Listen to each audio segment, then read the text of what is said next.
कि अपोजिशन एक पेज पे नजर आनी चाहिए, क्योंकि अपोजिशन जब तक आपस में तफरीक रहेगी अपोजिशन में, तो हुक्मरान फिर अपनी मर्जी के फैसले करते रहते हैं और हमारी कमजोरियों का फायदा उठाते रहते हैं।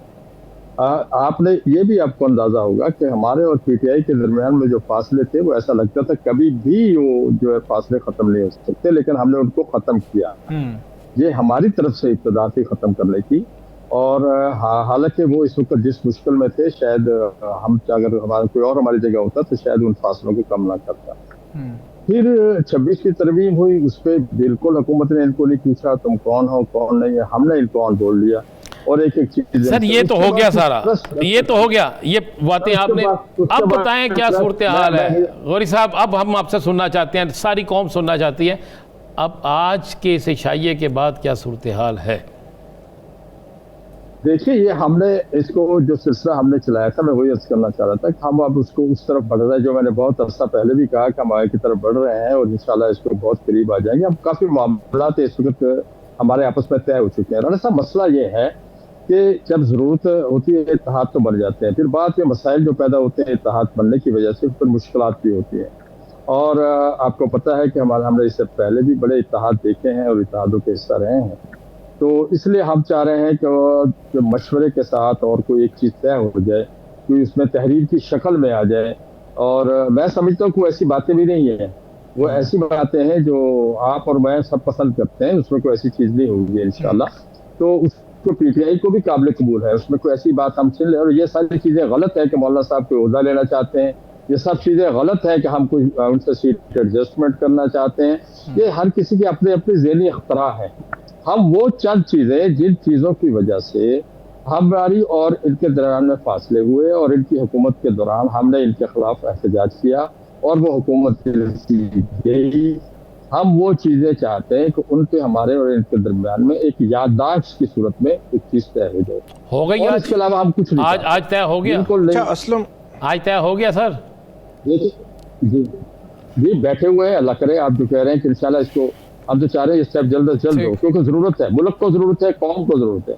अपोजिशन की अपनी जरूरत अपनी जगह है। जो कुछ ये इन्होंने 2 दिन से इमरान खान का तमाशा बनाया, बीमार है, उसको ट्रीटमेंट दे रहे।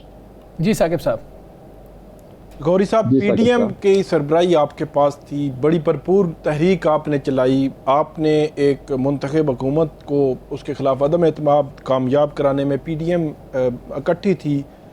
और उसके बाद जो कुछ जो है वो पीडीएम सरबराह मौलाना फजल रहमान साहब के साथ जो कुछ 8 फरवरी 2024 के इलेक्शन और उसके बाद हुआ हमें नज़र आ रहा है, क्या जो JUIF है उस अपने पुराने तजर्बे को मद्देनज़र रख कर कि वहाँ हमने कहाँ पे स्पेस दे दी थी और बाद में ये पार्टीज़ ने मुँह ही नहीं मतलब हमारी तरफ किया, तो उसको मद्देनज़र रख कर अब जो है वो अब इस इत्तेहाद में शामिल हो रहे हैं और आप जो कह रहे हैं कि कोई याददाश्त, कोई ये चीज़ें जो है वो सारी सिक्योर की जाए? देखिए साकिब साहब, उस दौर में भी एक मुझे याद है 15 या 16 नुकाती हमने एक तरतीब दिया था एजेंडा और उसकी याददाश्त थी, लेकिन उसमें साइन वाइन नहीं हुए थे। मेरे पास शायद गालबन कई कापी उसकी मौजूद हो। तो हम ये चाहते हैं कि इस दफा जो चीज भी हो ब्लैक एंड व्हाइट में हो, क्योंकि हमेशा तो अपोजिशन में नहीं रहना होता है ना।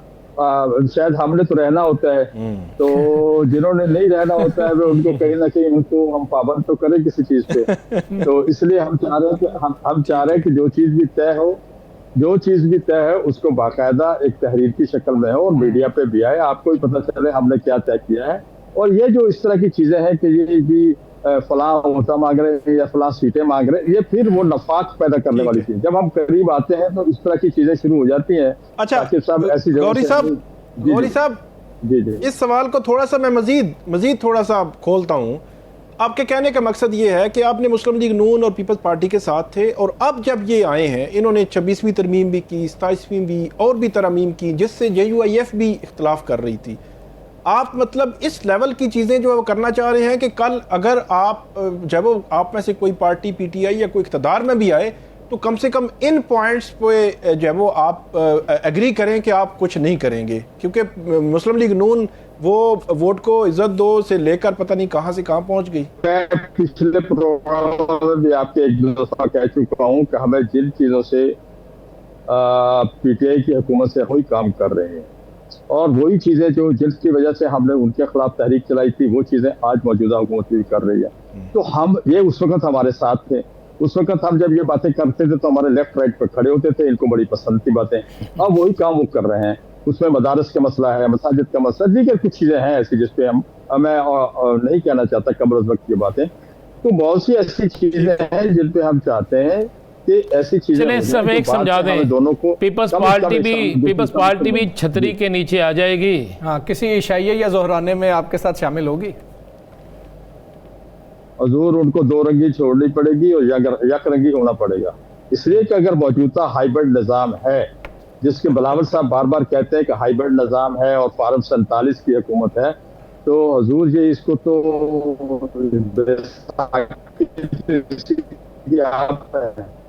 अगर आप ये विसाखी निकलेगी तो ये हाइब्रिड निज़ाम जो ज़मीन बोस हो गया है, तो मैं समझता हूँ कि सिर्फ पीपल्स पार्टी आज अपना रवैया ठीक कर ले। और जिस तरह उन्होंने 27वीं तरमीम पे उन्होंने हुकूमत के साथ तावन किया, और फिर बिलावल साहब ने 3 दिन पहले कहा कि हम किसी आइंदा जो आइनी तरमीम होगी उस पर कुछ हम हुकूमत के साथ तावन नहीं करेंगे। और कल आपने देखा कि फिर कुछ चीजें पास हुई और बिलावल साहब ने वोट दिया उनकी पार्टी ने। अगर ये रवैये को जरा ठीक कर लेंगे तो मैं समझता हूँ कि फिर बात आगे बढ़ सकती है।